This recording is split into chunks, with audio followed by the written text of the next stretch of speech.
Thank you very much at magandang araw mga kaibigan. Nagbabalik po ang inyong programang Aksyon Central Luzon Special Edition.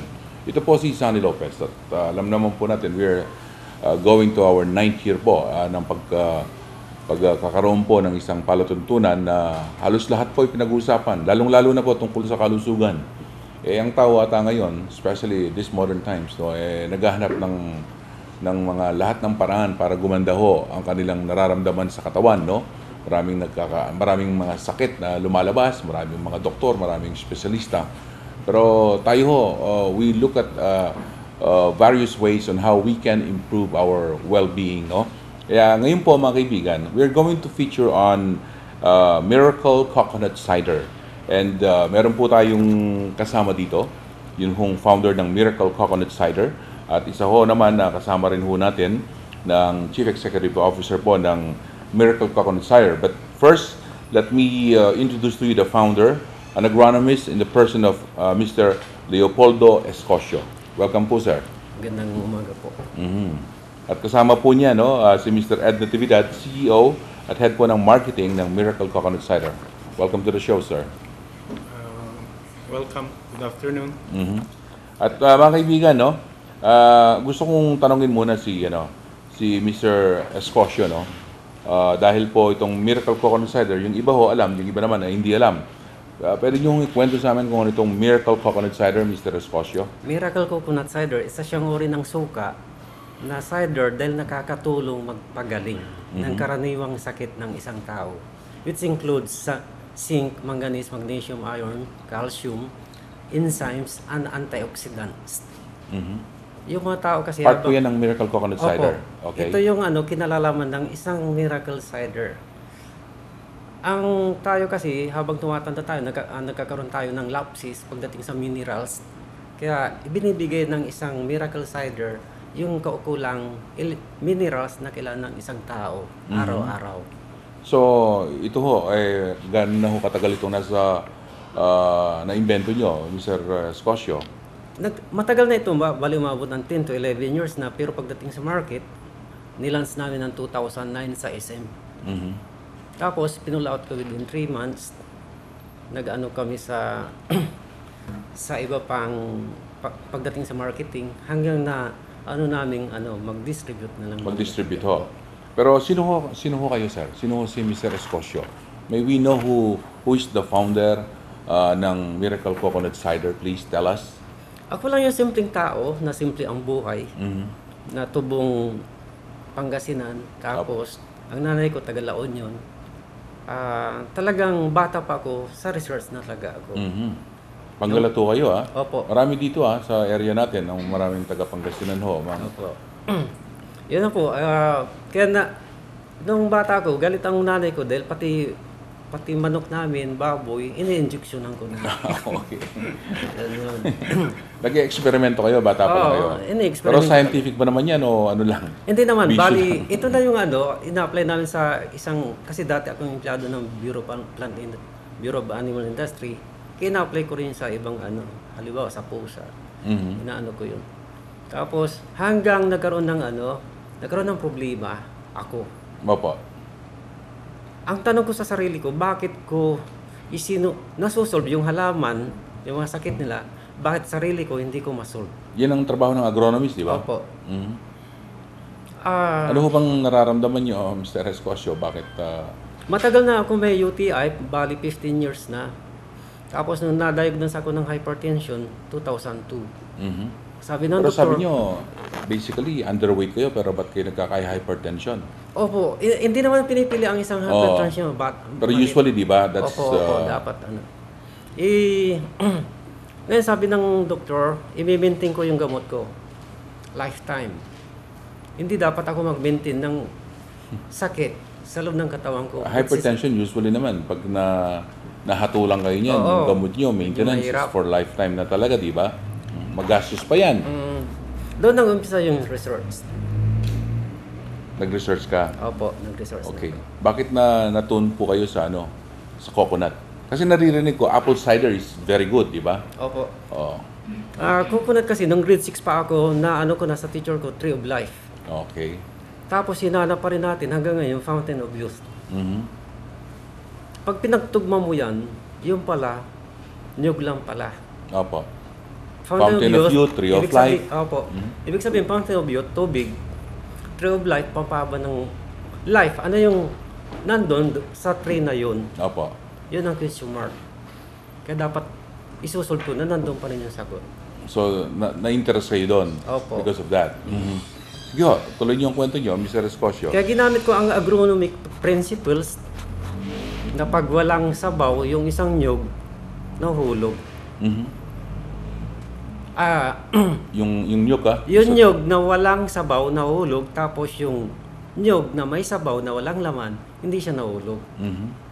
Doon nag-umpisa yung kwento ng Miracle Coconut Cider. Is that by, by yung observation lang? Hindi, talagang ano na yun. Hindi, kayo, yun ang na-observe Oo, nyo. na-observe na. Pero ngayon, napatunayan na ganun talaga. Opo. Tapos, ito pa, ang sabaw ng nyog, pag dinala sa Antarctica, aasim talaga. Sa malamig. Kahit nasaan, basta umabot ng isang oras, aasim na siya. Oo. Ngayon, paano ang Antarctica? Halimbawa, Antarctica, may tao doon. Ano ang gagawin ko para makainom siya ng sabaw na nyog? Opo. Na ganun pa rin ang elements content ng isang phrase. Yung pala, Miracle Coconut Cider, ang katugunan pala nun. Pag inom mo ng isang shot, mas matindi pala. So, yun hong... How many years have you studied that, Mr. Escocio? Until now, it is... Until now, ongoing pa rin yung Ongoing. ginagawa nyo. May improvement pa sa produkto. Mayroon, magiging capsule balang araw siguro. So, continuous, continuous Opo. ang development, product development. Opo. Talagang R&D, talagang tuloy-tuloy yan. Okay, pero pwede ho bang i-differentiate nyo yung Miracle Coconut Cider sa ordinary cider, like apple cider, yung iba pang mga cider dyan, no? Kasi yung sabi nila, okay, you take Bragg's apple cider, it's good. Yun ang laging naririnig eh. Ang Miracle Cider kasi, meron siyang element, minerals na napakapambihirang hanapin sa ordinaryong pagkain, which is manganese. Okay. Kaya, ang cider kasi, 5 ang minerals niya, 3 antioxidants, 1 enzymes. Pero hindi ko alam kung ilan pang enzymes ang nasa loob nun dahil wala pa sa pag-aaral, wala pa sa study. Hindi ng pa enzymes. pinatest yan sa lab po? ganyan. Pinatest na namin, pero lumabas na yung 5 minerals, antioxidants, saka enzymes, pero yung pinakailalim ng enzymes ang wala pang study, at saka yung pinakailalim ng manganese ang hindi ko pa napag-aaralan. Kasi malaking halaga yun ang kailangan. So, Sa basic pa lang kami na basic, pero yung basic nyo, meron ng magagandang nagagawa meron para na, sa yan yung kalusugan. magnesium. Opo. Kaya ito yung nagpapaiwas sa isang hypertension ng isang stroke. Okay. Pag may magnesium ang isang tao, ligtas na siya sa stroke. Yun ang ng magnesium. Is that a necessary ingredient to have para makaiwas tayo sa stroke na Opo, sinasabi opo. nyo?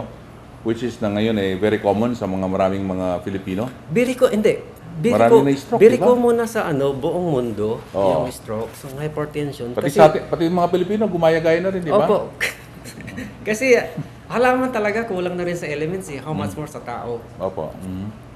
Tapos ang halaman kasi, magmula forefathers natin, halaman yan, ganun pa rin, hindi pa siya dinukturan, mas pa sa tao. Okay. Ganun pa rin sa basic, ang internal organs natin. So, palagay nyo meron pa kayong madidiskubring nakakatulong? Mas marami pa po. Kasi Okay. 33 elements ang naano ko pa sa Miracle Coconut Cider.